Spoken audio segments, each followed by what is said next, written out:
Nice to see you, Shockat. Can you tell me a little bit about how you found the day today? You know, it's been really, really positive today. We've been meeting people from up and down the country, from diverse backgrounds with very diverse views, but we're coming together and discussing it politically maturely. So it's really been positive. It's got a lot of buzz here, a lot of energy here, and it's a real positive start. And what do you think we need to do in the party in order to ensure unity and stop fragmentation?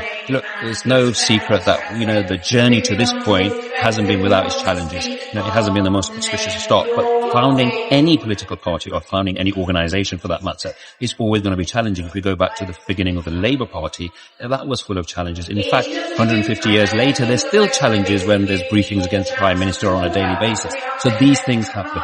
But we have to get this right. Let's use this conference as a launchpad to address the major challenges that we are facing in this country and the challenges we are facing around the globe. We have no choice. We must allow ourselves to negotiate our minor differences for the collective good. And in terms of community organising, you've already had about a year working in Leicester on these issues with the community. How do you think the engagement with the community will increase after the conference today, this weekend?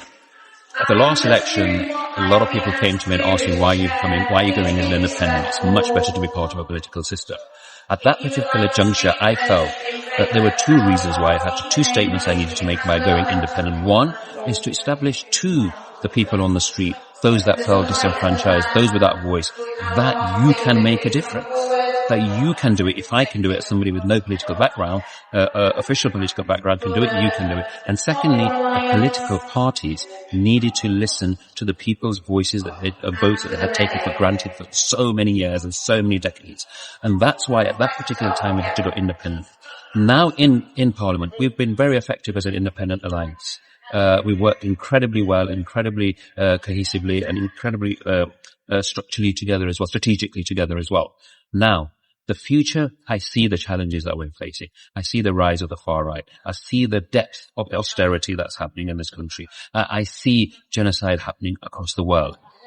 If we are part of a cohesive structure as a political vehicle, I feel we can make tenfold changes. And that is why I think my constituents are always my number one priority. But we can get a coherent and a united vehicle, a united party, we can make those changes I'm talking about.